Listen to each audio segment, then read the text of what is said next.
What about the atheist that says, I don't want your God legislating my life? What do you want to legislate your life then? What moral system do you want to govern your life?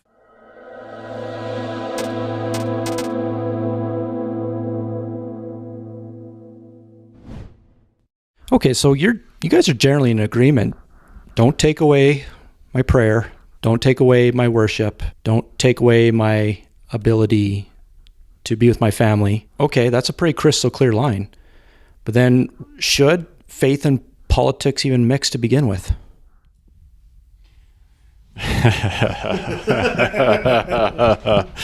Oh boy, yeah, that's a hot button one these days, right? I wrestled with that too. Yeah. Like I've had to think long and hard. I would say especially in North America and Canada. Maybe it's more so in Canada now in the States, because in the States, I think in some ways they meld their faith and their politics much better than we do.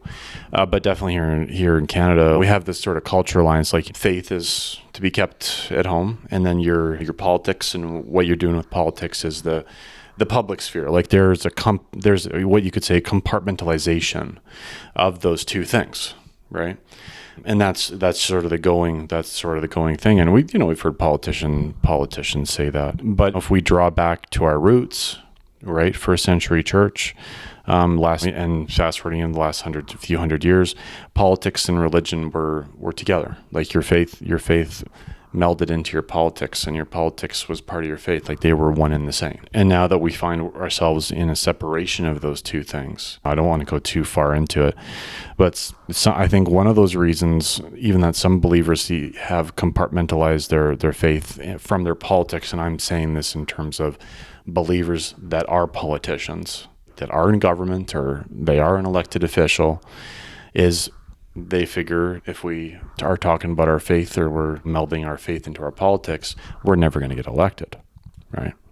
That's kind of a bigger thing. Well, and that's interesting because I think whether we like it or not, politics and faith has to mix, because like you allude to, there's so many people in the political realm that have their own faith, whether you're a Sikh or a Christian or a Muslim. That's right. It doesn't matter. It's mixing no matter what. Yeah, and politics, like you hold the political position. That political position, whatever it may be, it could be from the right, from the middle, from the left, it doesn't matter. Like wherever that falls for you, that political position has a statement of values. Right? There's values attached to a political position, that we believe in these causes and these things. These are our principles and our values. And we're going to go out and we're going to tell the people about those viewpoints, about those values, about what we plan on doing, what we consider to be the most important things, and we're going to go against whatever it is the other side of those things. And values and positions is so much in faith. You just read the word. God has values. God has positions. God has, he has these thresholds. And a lot of that applies to politics. So your faith and your politics, to me, if you're going to be an authentic believer, they have to mix. And I have come a long way in my thinking on this, because I did used to believe that your faith and your politics had to be separated, that my faith should be at home and my politics should be out there. But as more time has gone on, it's like, no, like they go together. Like they one step in front of the other. Your politics and your faith, they need to move in concert with one another in order to be an authentic Christian. So hopefully we're going to see more of that. I would say especially here in our country, which is definitely more secular than our southern neighbor. I think, like I said, in the States, not to talk too much about the States, but I think in some ways they've been more successful in melding, especially I would say very specifically to Christians and believers. They have been more successful at melding their politics and their faith and still getting elected. They're still getting elected. They're winning elections, but they're not afraid to talk about their faith in their politics. And I think that we are so missing that where we live. So hopefully over time we'll see a bit more of that. Yeah, because that's just it. Whether you like it or not, even a Supreme Court judge, for example, that judge has a faith. Even if the judge is an atheist, there's still a moral system, and there is still some sort of a faith built into that person. And it is their job to separate that. That's what they're called to do. But I don't know if that's possible. And let's not kid ourselves. Everybody, doesn't matter if you're Christian, not Christian. Everyone has faith in something. Absolutely. Let's not sugarcoat it here. We all have a worldview. We all, to a degree, whether it's subconscious or consciously, we project our ideas about the world, how life should be, how things should be the way they should be, onto other people and onto society. So let's not kid ourselves here. We're not beating around the bush. Everyone has faith in something, and even if it is faith in nothing. I guess what is the object of your faith, and is it reliable? Tom, what do you think? Do you think faith and politics can mix? I'm going to say a word that I don't necessarily like the connotation of, but I'm going to say us in Western culture, specifically Christian Western culture, are very privileged in this. Because you look at North America, specifically Canada and the United States, and they are two countries, and I think you could argue more that it is built or more in the States than it is here. But like you read some things like the Constitution for the United States, and you can't take out the values of Christianity from that, because there is a very strong argument that the United States is based on Judeo-Christian morale system. Because the difference between politics and religion is very slight, really. Because if you look at it, is religion is what you prescribe as how you define what is right and wrong. Like that is arguably the base for what a religion is. It is how your ethics are sets up, and how your morals are set up. It tells you how to live your life. And I think that is very prominent in Christianity. I mean, there's a reason there are things like the Ten Commandments. Right. And so you look at that, it's telling you how to live your life. Well, politics is how you want other peoples to live their life, really. Specifically in a democracy is, I am voting to have someone that has a similar belief system as me, or if you want to be less faith-based on it, someone who has similar moral values, someone who thinks that what I think is wrong and what I think is right is similar, right? And so I think, sadly, what's going on, and it's gone on for years in many different civilizations, is people in power have used the prevalent religion to either maintain power or to increase their power. And so religion is not about seeking power, as I understand it, because religion is telling me how I should live my life. And specifically in the Christian sense, it's the relationship that I have with the Creator. What about the atheist that says, I don't want your God legislating my life? What do you want to legislate your life then? What moral system do you want to govern your life? Because this is one thing I find very interesting, and I haven't necessarily wrapped my head around, but I find it so interesting that all these atheists in North America are like, oh yeah, I don't believe in God, but then, oh yeah, if I kill someone, that's a bad thing. Why is that a bad thing? If you look at it from an evolutionary standpoint, oh no, you're stronger, you're better, you should be able to kill that person so that you have the higher chance to procreate.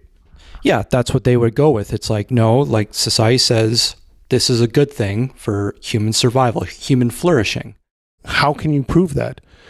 Did you know that one of the biggest people that has caused the most trauma in the world, like if you look at it, Genghis Khan killed so many people through all the war that he did. From an evolutionary standpoint, he is a king, because they estimate that 1 in 200 men, or 1 in 200 people, I think it is now, has direct DNA descendants from Genghis Khan. If you look at it from an atheistic point, who's looking at it from an evolution thing, that is what they want to achieve. Yeah, or you could also argue, and if you want to pull it to more recent history, you could argue, you bring the Nazis into it, World War II, right? They basically had, it was basically a big natural selection project, right? It was, let's build a master race of humans that, and let's exterminate all the inferior ones, right?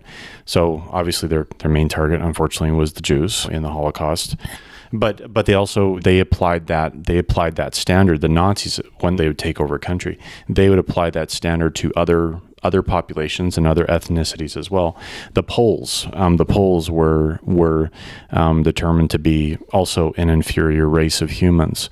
So the Nazis wanted to wipe them out. Their grand plan for Poland post World War II, if they would have won, it would have been like, it would have just, and I mean, that's what they kind of already turned it into.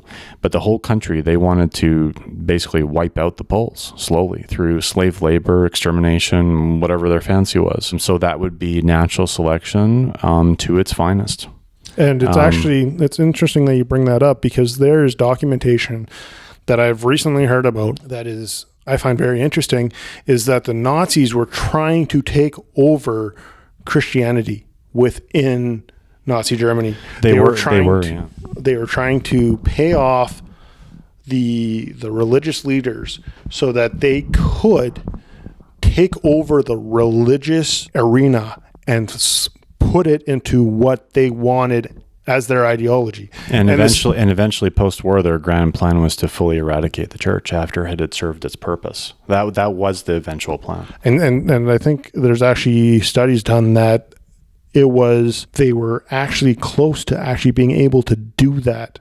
So it's like, you ask, well, I don't want your morality to govern me. Okay, well, before I say I want I'm going to accept your morality, I need to know what your morality is.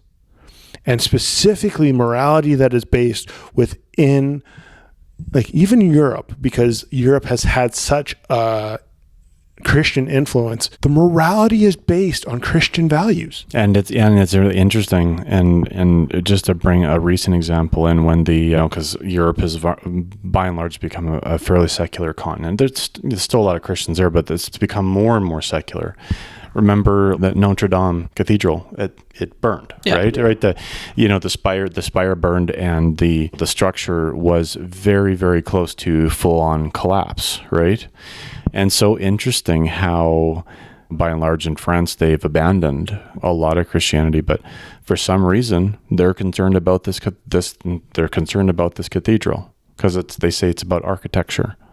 Right, like they have pride in their history and their architecture, and it's like, well, that's Christian architecture and history, and so interesting how a fairly secular state is so obsessed now with restoring the Notre Dame to its former state, that as it was before the burning. Yeah, and it's just like you can look at it and you can say that Western culture has made a lot of mistakes throughout a variety of things. But there is an argument that can be made that Western culture has provided the most freedom from a historical sense to the individual, which is important to note, but it has given the most freedom to the individual than seen outside or seen in history.